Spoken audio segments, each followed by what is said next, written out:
You're listening to Synergy to Synastry, the podcast where two corporate girlies called to follow their intuition take you on a journey of self-exploration through metaphysical modalities. I'm Christine, intuitive coach and clairvoyant. And I'm Renee, psychic intuitive and astrologer. We're excited that you're here and honored to be your spiritual guides. If you enjoy this podcast, make sure to subscribe, rate, and review wherever you listen. It helps listeners find our show, plus it automatically enters you into our raffles to win a free psychic reading. Now, let's get into the episode.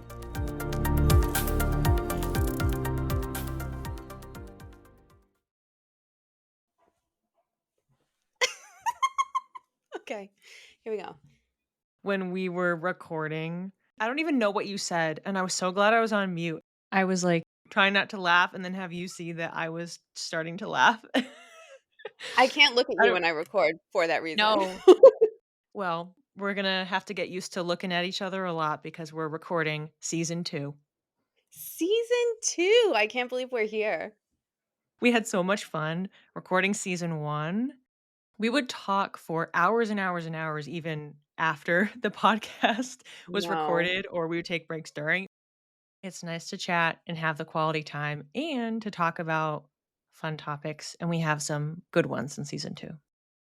Speaking of fun topics, we're going to start off this season with an episode on the eclipses for 2025. We did that in season 1 and we thought it was pretty helpful, so we're going to do it again. This time, we're not just talking about the spring eclipses. We're talking about all of 2025. The other thing we should tell them about, Renee, is we've kind of changed the format of the end of the episode a little bit. Last season, our last segment prior to the collective reading was What Have We Learned This Week? But this season, we're going to try something new, and we're going to talk about the dreams that Renee and I have throughout the series. You'll hear the first iteration of the dream segment at the end of this episode. Please feel free to reach out to us and let us know if you love it, if you hate it, if you want us to bring back What Have We Learned. For an overview of the moon and eclipses, such as what they represent energetically in astrology, as well as how to work with them, make sure to listen to Season 1, Episode 2. Today, we'll be jumping straight into what you need to know about the 2025 eclipses in the spring and fall. Yes, so the spring eclipses this year will be in March of 2025, and those will start about 2 weeks after this episode airs. And the full eclipses are both going to occur in September of this year. We encourage you to come back to this episode anytime in and around those eclipse seasons to prepare mentally, emotionally, and energetically for them. This year's eclipses are officially moving away from the Aries-Libra axis that we've been experiencing for the past 18 months, and they're beginning a new cycle in Pisces and Virgo that will culminate in February of 2027. We'll be closing out the theme of self versus relationships and focusing on dreams versus practicality. Looking into the astrological side of these 2025 eclipses, what's happening in an eclipse, which again we covered in season 1, is the nodes are changing signs. So the North Node will be in Pisces, and the North Node is all about purpose and direction towards change. A quick note here, there aren't going to be any solar North Node eclipses for Pisces in this 2025 to 2027 cycle, which means that they're slightly less energetically supercharged. There's still a lot of momentum because it's an eclipse. In order to understand how the North Node being in Pisces impacts you, you'll want to look at the houses that correspond to Pisces in your chart. For us, Christine and I, in the whole sign system, that's the 9th house and the 3rd house, which is our communication and travel axis. And for Placidus, it's the 8th house and 2nd house, which is our money and mentality axis. The South Node for this eclipse series will be in Virgo. The South Node is all about releasing past karma, whether past life karma or past in this current life, which can sometimes feel a little bit uncomfortable to move fully into surrender. For us, that's the same two axes, but the houses are actually reversed because, reminder, Christine and I are sister signs with opposite rising signs of Capricorn and Cancer. Therefore, we will have 6 months apart, beginnings and endings in the same but opposite areas of life. Get out your calendar, your photos, your notes app, etc. We're going to look back and ahead at the eclipses for 2025. Renee is going to get us into it. The first eclipse of 2025 happens on March 14th at 2:59 a.m. Eastern Time. It's a total lunar eclipse in Virgo, and it will be at 23 degrees. So if you'd like to look for this point in your astrological chart, there it is. What you'll want to do is think back to February 21st, 2008, March 3rd, 2007, and March 14th, 2006 for the last cycle of Virgo lunar eclipses. This will give you a pattern to identify what may be coming your way energetically, things you may be thinking about or encountering in your life during this period of time and through February 2027. This eclipse occurs on a full moon, which can mean heightened intuition and a culmination of whatever seeds you planted on the 2024 new moon in Virgo, which was on September 2nd, Christine's birthday. The question that you want to ask yourself is what have you manifested, one, in general, and two, per the themes of your natal chart? So, whichever house is at this point in Virgo. On this eclipse day, March 14th, you may feel particularly compelled to be very neat and organized. And I will say, as an aside, I swear without fail, whenever the moon goes into Virgo, I'm popping up and I'm ready to clean something. I'm ready to organize. I look at my space. I'm disgusted. I need to sweep. I need to put things away. Virgo brings an energy of heightened organization. It's a very methodical sign. It's also service focused. There's a lot of perfectionism and then sometimes anxiety. Virgo is also associated with digestion issues. As with all eclipses, make sure to take it easy by resting and hydrating. For this energy, try turning to grounding tools because Virgo, after all, is an earth sign, such as movement or meditation. Whatever healthy habits support clearing your mind of chatter. 2 weeks later, on March 29th, at exactly 6:58 a.m. Eastern Time, we're going to have a partial solar eclipse in Aries at 8 degrees. Now, this is going to be the final one in that Aries Libra axis that we've been talking about. So think back to April of 2023.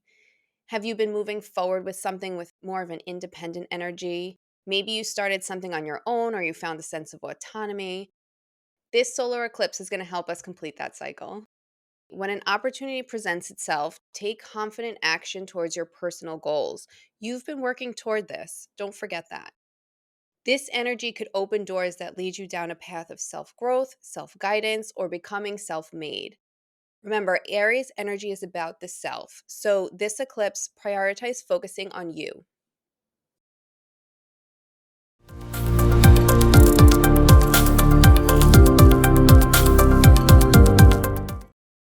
This podcast isn't sponsored, but we want to take a second to update you on what we are up to in case you'd like to support us.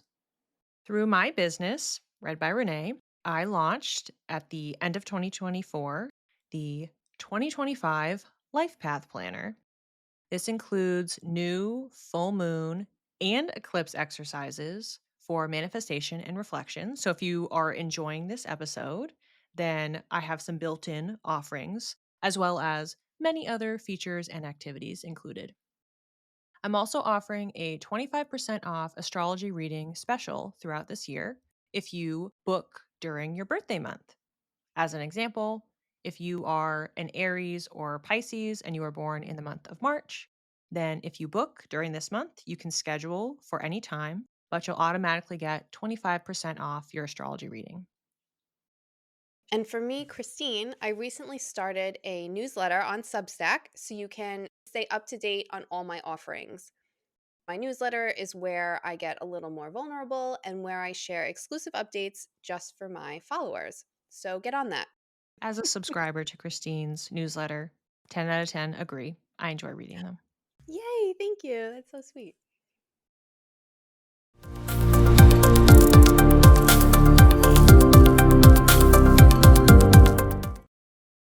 Now, let's talk about the fall 2025 eclipses. The first is in September on the 7th, and it will go exact at 2:12 p.m. Eastern Time. It'll be a total lunar eclipse in Pisces at 15 degrees. What you want to think about is what have you manifested since February 28th? The airing of this episode is early March, but remember, these are eclipses in the fall, so you'll be thinking back to now if you are hearing it in present time. What have you manifested since February 28th in general or specifically in Pisces? And you'll also want to reflect on your life since the first Pisces eclipse in this series, which happened on September 17th in 2024. What beginnings and endings have you experienced over the last year? Also, you can think back to the last Pisces lunar eclipse cycle, and those dates are September 16th, 2016, August 28th, 2007, September 7th, 2006. And you can leverage all of those dates to identify patterns of major life changes. Pisces energy brings heightened intuition on top of the full moon, so it's going to be extra big. Pisces also brings gullibility, escapist tendencies, and a sense of dreaminess. You may feel especially sensitive and emotional during this full moon lunar eclipse, so get those tissues ready. And embrace what comes through that's in need of healing and try some supportive practices, such as keeping a dream log or doing foot baths. Pisces rules the feet. September 21st of this year at exactly 3:54 p.m. Eastern Time, we will have a partial solar eclipse in Virgo at 28 degrees. This will be the second Virgo eclipse this year and the second new moon in Virgo. The first one was on August 23rd. This is powerful energy to work with. 2025, was this one of your clever little plans? Think back to March 14th and August 23rd of this year. What started in March? Or what came up for you on August 23rd? This eclipse will help us refine what we started thinking about then, especially in terms of our daily routines, work, and any big projects we have. Virgo energy is very methodical and loves to get into the weeds. Also, think back to September of 2006 and 2007, which was the last time we had eclipses in Virgo. For this eclipse, harness this energy to plan out any long term goals. Redirect any projects that aren't going in the direction you intended. Hello, New Year's resolutions. And dare I say it, release that perfectionism. Don't wait until everything is perfect. Just get started. Remember, you can redirect at any time.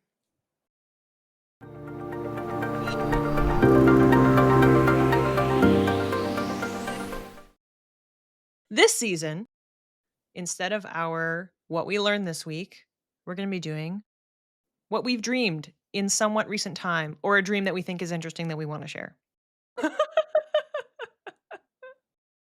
As always, feel free to send an email or leave a review to let us know what you think.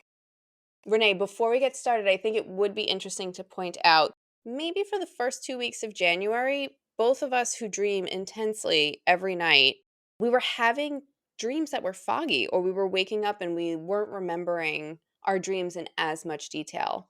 If you were having something similar happen, you're not alone. I found personally, as we've been doing this intuitive work, that I'm much more tapped into what's going on energetically with the collective. And sometimes the collective aligns with the astrology. And I do think it is so fascinating. And hopefully, with this new segment, we can catalog more how Christine and I are connected to each other, and we are both picking up on the same things, and our sleep patterns and our dream patterns and our emotional states are connected to each other, or just that we're both connected to the same bigger energy. Yeah, we're gonna get weird. Not every dream we're going to share is going to be a psychic, intuitive dream. Sometimes it's just going to be a dream that's fun. And this one is one that made me laugh so hard. So I wanted to share. So it started where I was walking outside and it's fall weather. And I had to stop because there were two cats in front of me that were fighting in my path.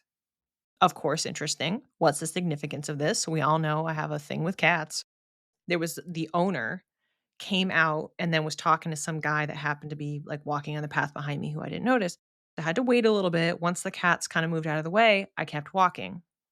And then I arrive at my childhood home, and a character from The Vampire Diaries and Originals is there because this is what happens. I have random fictional characters that show up in my dreams in the plot. Then it was like I switched into, like, a male perspective. So I kinda did a lot of things in this dream. And then I was traveling and I was, like, going on a solo trip in Europe.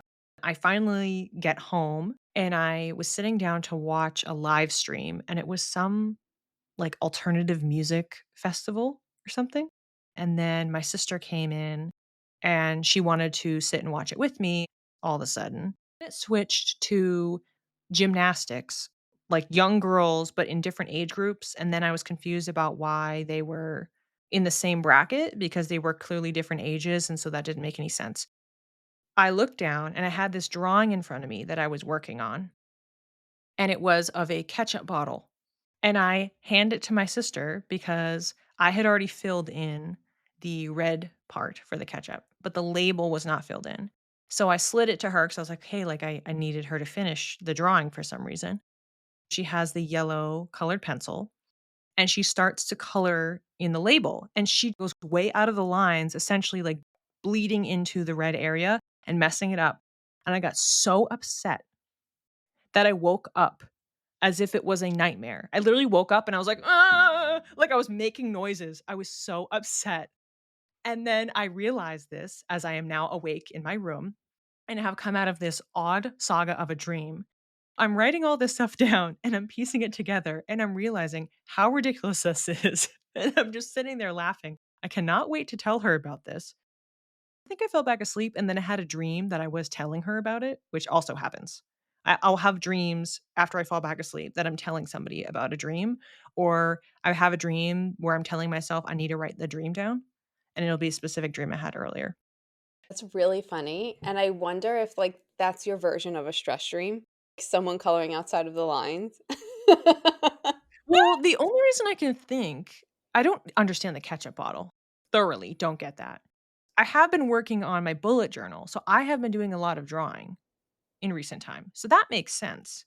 But the fact that I would be so upset by it that I woke up to me and then I wake up and go, "Why did I wake up from that? That's dumb."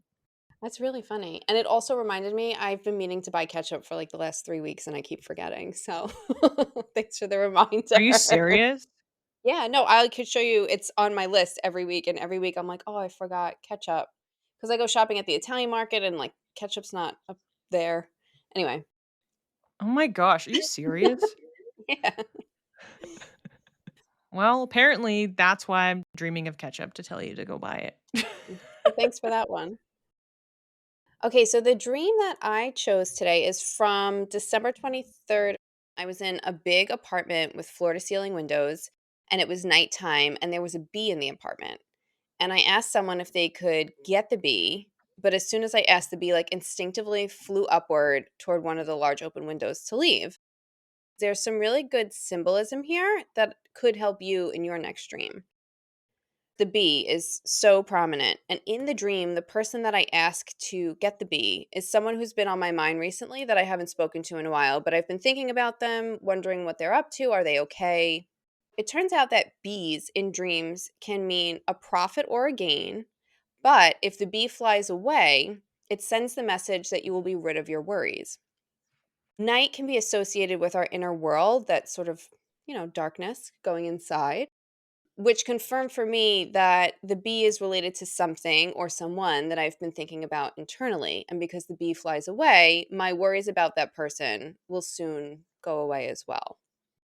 I have also had dreams about bees, but usually they then fly at me, fly in my At you? ears, and then I wake up. Yeah. Oh, I'll, like, get that swarmed, and then I wake up. that sounds like my girl, and now I'm stressed out. Normally, if I get so upset or scared that I wake up, it's because I'm being attacked. I'm being swarmed by bugs or animals or something, and I'll wake up. The fact that I was coloring and then I got so upset that I woke up is why it was weird. I've also been awoken from a dream because I was crying in the dream and then I actually woke up. What kind of dreams usually wake you up? It's usually falling or like I'm on a roller Mhm. coaster or an elevator that just drops and there's no end. If most of the time that when I wake up, I'm being swarmed and you're dropping, what does that mean? If I anybody think listening has theories, feel free to write in.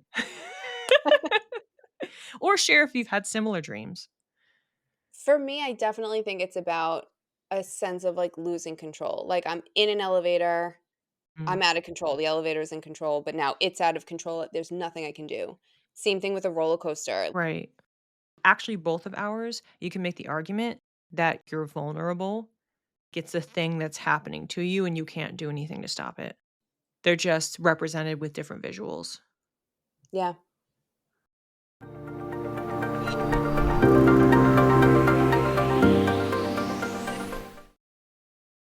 And now, the collective reading for the week.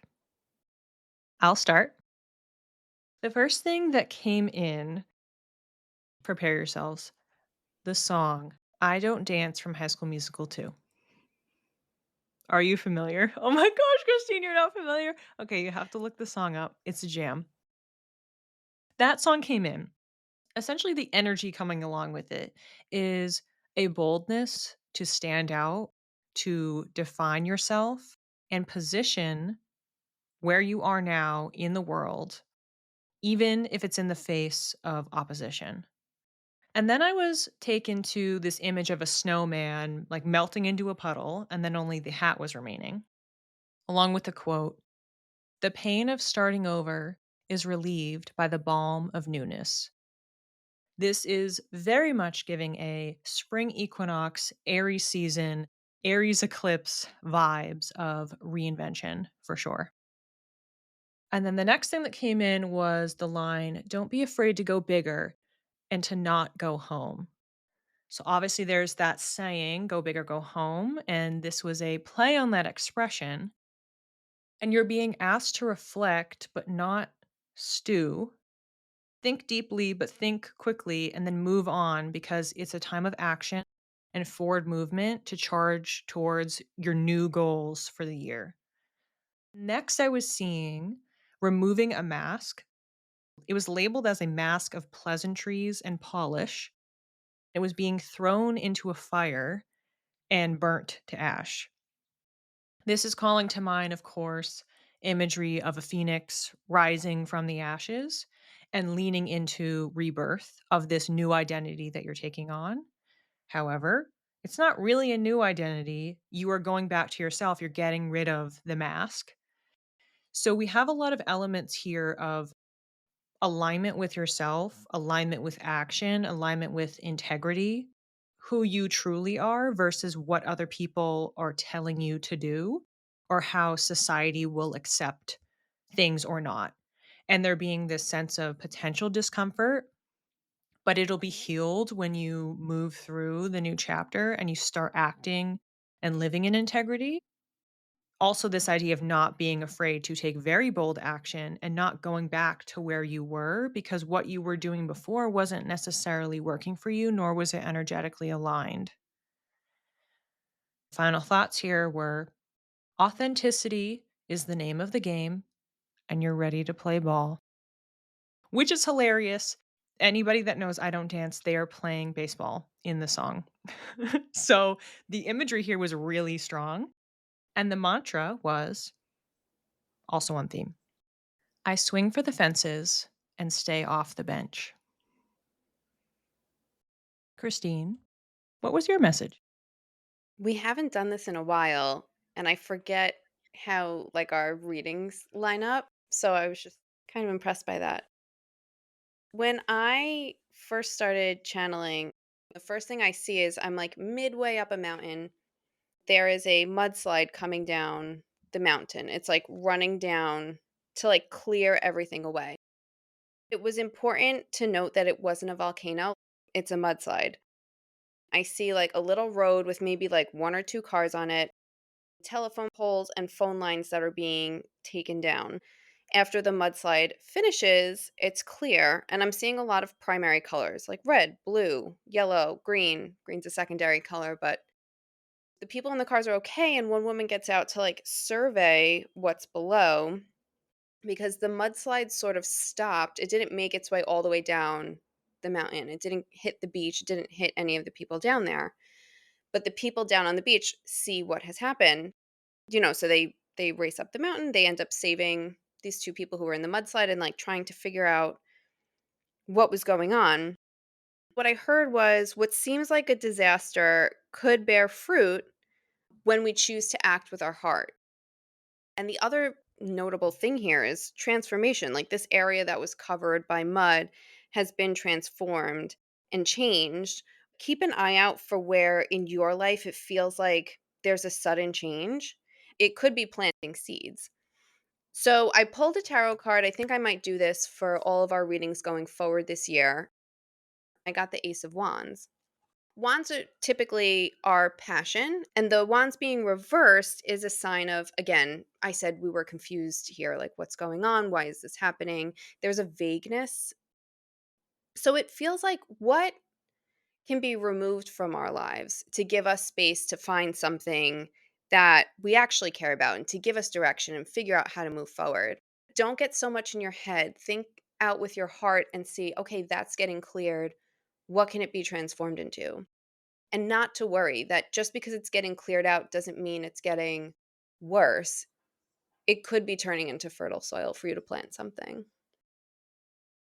Given that March is an eclipse month and it's also Aries season, which is the astrological new year, my reading was a lot about beginnings and yours was a lot about endings. So they do pair very well with each other. I can see people using some of them in tandem, and you could kind of do it in either order. It really doesn't matter. You can start a beginning and then shed things and make more room and then keep going, or you can clear and then begin. There also was Yeah. a through line about like what was happening with you as an individual versus other people. Yeah. Yeah. I don't, it was interesting. I'm not just saying this for the sake of the podcast, but it does feel good to be back doing these readings. I Like know. I enjoy kind of placing myself in time because we do these episodes ahead. So you're jumping to Hmm. a very specific time in the future Yeah. and saying what's going to be important for people and when we have overlap. Like you said, it's a fun experience and I'm looking forward to more fun times in season 2. Me too. It feels really good to be back. Thanks for listening. If you'd like to learn more, the resources we used to prepare for this episode are listed in the show notes. If you're curious to develop your intuition, we've partnered with the Nuurvana Be Light program to give our listeners a $500 discount on tuition fees. Email us for more details and we'll connect you with the founder, Deganit Noor. Want to connect with us? You can reach me, Christine, at Channeled by Christine with 1L on Instagram. And you can reach me, Renee, at _read by Renee, or connect with us both via email at synergytosynastry@gmail.com. Keep your spirit curious and your aura sparkling. We'll see you when the stars next align. Alert the media, we're talking about food on the podcast again. Um, yeah, so every once in a while, if you have an actual Fig Newton and you haven't had one in years, oh my gosh, it's so good. I know, I Just know. I might go get them. and did you know I'm from Newton of the Fig Newton? Shut up. Is I there, am. like, a tour that we can take in your neighborhood? No, Oh, I didn't know if they had, like, this unfortunately. is this is where the Newtons lived, and try a fig. Yeah, I don't remember, like, all the details of it, but I have researched it more in depth before of, like, the the manufacturing and all this other stuff, but they were, like, bought by different companies, but it did originate in Newton, Massachusetts. That's really exciting. We're so cute. We're Okay. such cute humans. We're making cute human boo-boos. Okay, so in Do, the do, ending. do, do, do. Just kidding, I need to learn the new song. I would have the old one in Oh my my god, head. I know.